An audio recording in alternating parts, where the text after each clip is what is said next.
worry, guys. It's not working. I've been struggling with the intro for the whole week, so I guess it's a work in progress. But welcome, beautiful people, to my channel. I am so excited to have you guys here. For those of you who are not new to this channel, welcome back. And for those of you who are new to the channel, welcome, and I hope you guys are going to stay. I've decided to talk about my natural hair journey and lessons that I've learned from it. And I feel like this video caters to everyone, whether you have natural hair or you don't have natural hair. I mean, you can learn some of the lessons that I've learned as well. So my journey begins in 2016. Yes. So you guys are probably wondering, 2016, Bomi, your hair should be longer by now. Well, I guess that's what the story is for, hey? So, 2016, I was obsessed with length, hair length, and also texture. I was obsessed with this soft texture. I don't know, where was I seeing this texture? But I think a lot of the people that I was watching on TV, like, African American type of vibe, they had these the soft textured hair, and that's what I wanted, and I would do anything to get it. So my friends tell me about this amazing product, and I see results. I see their hair looks longer and it looks softer, so I'm just like, guys, please bring it on. And a lot of people did warn me against it because they just like, no, it actually does this and this and this. But I was like, I don't care. Like, this is what I want, and I'm seeing it happening to my friends. It's doing the things for my friends, so it should do things for me. Guys, I'm sure you've guessed this product already. This is step one, guys. Step one. I use step one, and that thing stinks, guys. That thing stinks. But I was just like, no, it's fine. No, Batini.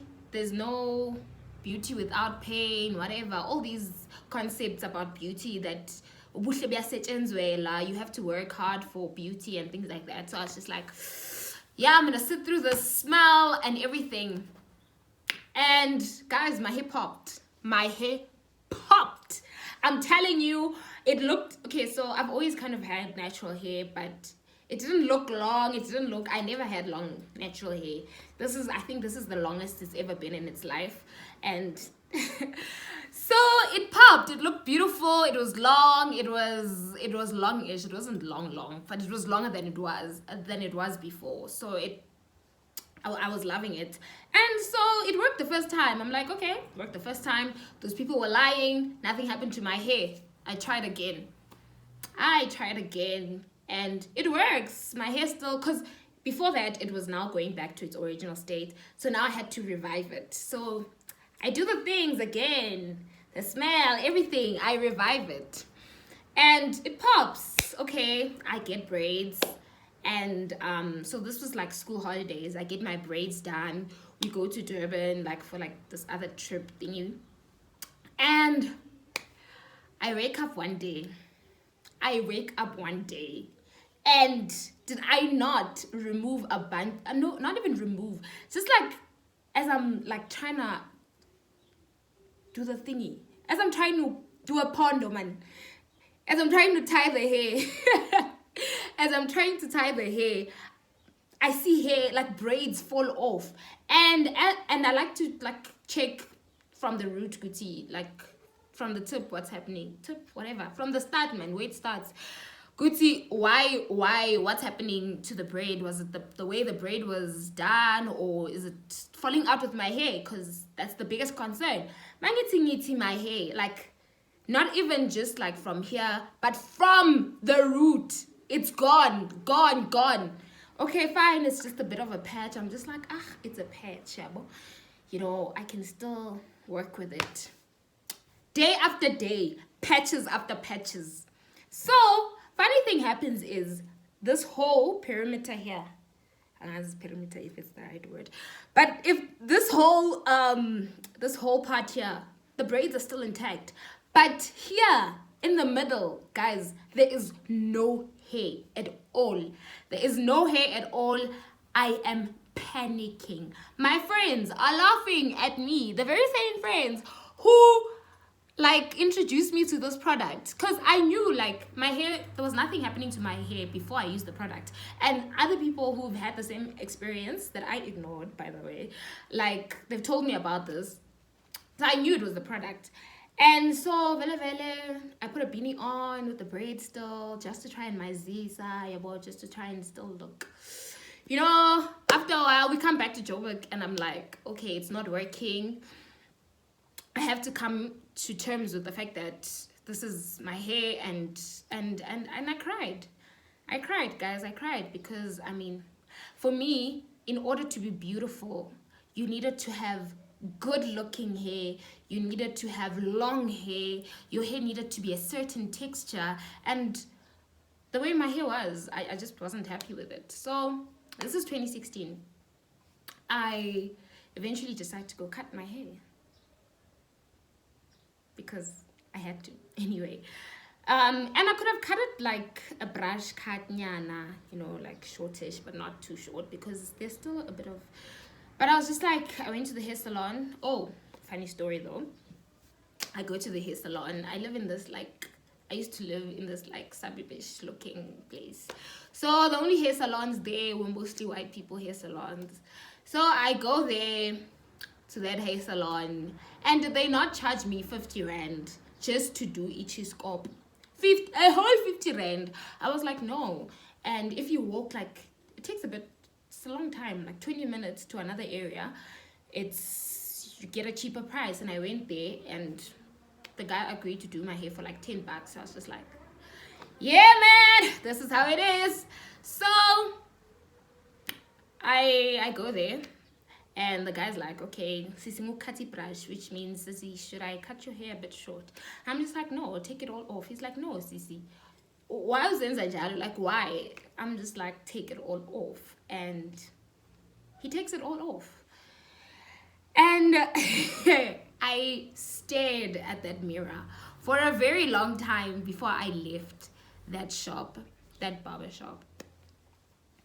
And to be honest with you, I was not happy. Yo, I thought I was the ugliest person ever. Like, yo, I tried to like force it and be like, fake it till you make it type of vibe, and be like, yo, no, I still look pretty, what. I got home at that time wasn't actually like with my parents or with my family. It was just somewhere else. And people laughed, guys. People laughed. They laughed at me. Like this one was calling this one, come simple me. Yeah, sorry. They were like, yo, come simple me. She scope. And guys, it was not okay. It was not okay. Yo, okay. It's a bit long. I'm sorry. So vele they're like scope. So I had to like try and be like, no, this is how I am, African, what, you know. But deep down inside, guys, it hurt. It hurt that I had a cheese scope. It hurt that people were laughing at me. And schools were about to open. Every day, guys, did I not put glycerine on my hair just to try and get it growing, because I heard glycerine makes your hair grow. Every day, glycerine, because that's the only thing I had in terms of products. Glycerine, massaging the scalp. I was sleeping upside down. You know that, I don't know I forgot what it is. Sleeping upside down and massaging my scalp with the glycerine. Hot water, then close the pores with cold water. I was trying everything at that time that I had, like, because I didn't have a lot of like money to buy products. So anyway, when those little tiny hairs started popping out, yes, I was overjoyed. Yeah, I was overjoyed. I was very happy, guys. And then time to go to school now. I knew I can't go to school with this scalp looking short hair. I look ugly. I looked at myself in the mirror and I saw, you look ugly. Like, although you try to convince everyone else that you're happy with this, you look terrible. So I borrowed a friend's wig. Did I not comb it? Actually, this was not my friend's wig. This was my friend's baby sister's wig. Like, to play with. She plays with it. She plays with the wig. So I'm like, okay, please borrow me the wig. Guys, the wig had a fringe. The ends were like this. And did I not brush and brush and brush and brush and brush? Fine. I wear that wig. School, I think on Monday, school started. Fringe. I put a hairband, took those ends, did a bun. I did a bun, and we were good to go. And no one knew my secret at school. No one knew my secret. And every waking second, yeah, I don't know if that phrase makes sense, but every second, guys, I was in fear that someone is going to find out. Someone is going to find out that this is a wig, and they're going to take it out. Yo, I eventually told some of my friends, and I was also scared they would do that, but they didn't. They were my friends, you know. If they weren't my friends, I think they would have actually done that. And I eventually find a better wig, and I start wearing that, and people are like, yo, Mpumi, you're always changing wigs. Can't they don't know what see deep down inside. Not even wigs, they're like, you're always changing weaves. I'm like, no, it's tough. Deep down inside, I knew how tough it was. I'd just smile. And eventually my hair grew to this size with me wearing wigs and everything, and braids one way, plaiting. I did not want anyone to see my short hair because short hair was just not okay, and a short afro just did not look afro-ish. Afro enough. So, and I would abuse my hair, guys. Heat. I hair dried my hair every single day. Even though people say I must do a pom-pom, you know, I did that, but I like the hair dry because it did fast things. So I used to hair dry my hair every day, break it. It was breaking, and I didn't know. And I had a very antagonistic relationship with moisturizer. Because, you know, when I was young, my mom used to put the soft and free moisturizer on my hair, and it would make my hair look wet and everything. So from then, I did not like moisturizer. So I hardly moisturized my hair, and there were times when I would moisturize my hair and then it would just shrink. So I was just like, me and moisturizer, I moisturize twice a month, and that was it. And that was the worst decision I ever made for my hair. That's why my hair didn't grow. Like, I blamed my hair not growing on genetics. I was just like, no, I just don't have good genes, you know. Yes, genes do play a part in it, but I blamed everything on genes, not the fact that I wasn't taking care of my hair. And then I eventually let it out, and I would do that tennis racket thing, you know, anything for my hair not to look too, you know. And so I did that, and I did that for a very long time until it couldn't do anymore. And I would also plait it a lot. Guys, and then I discovered the straightener. Once I discovered the straightener, my hair was abused, to be honest, because then I did that curling thing, you know, and I looked nice, and everyone complimented me, and the more compliments I got, the more I did it. When I look at myself in the mirror, I'm just like, yes girl, you are popping.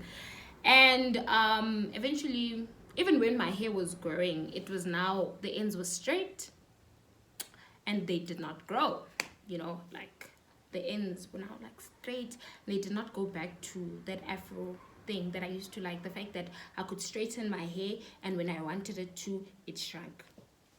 Not shrunk as in like I like the shrinkage, I hated the shrinkage, but the fact that it would go back to this kind of naturalish vibe. Anyway, that is my story. And then I discovered actually, and then my the way I looked at beauty and what it means to be an African changed. And it actually changed last year when I went to varsity, and I learned a lot when I went to varsity. I know it took me so long to learn all these things, but that's where I started loving my hair. And although I wasn't taking care of it as I am this year, I learned to love my texture. And I think I was exposed to more South African YouTubers, especially this year, and and for me that made like a big difference, because when I was watching African American YouTubers, or I don't know, black YouTubers from America. I don't know which term resonates. I don't want to offend anyone.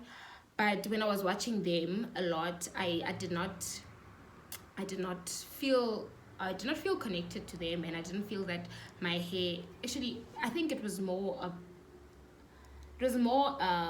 did not feel like I could relate to their content, and the products that they were using. Some of them I couldn't find them here, but as soon as I started watching natural hair YouTubers from South Africa, then I think the whole narrative changed for me, and I learned to love my hair, and I'm learning to love my hair.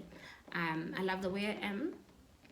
I love my kinkiness and everything. And yeah, guys, I think that's the end of my video. Please comment. I would love to hear what you guys think about this journey, and if you guys have stories of your own that you'd like to share with me, feel free to comment or Insta DM, anything, guys, anything. Thank you so much for listening to me. I hope you guys liked it. Please don't forget to subscribe if you haven't, and love you lots. This is me signing out. Yeah.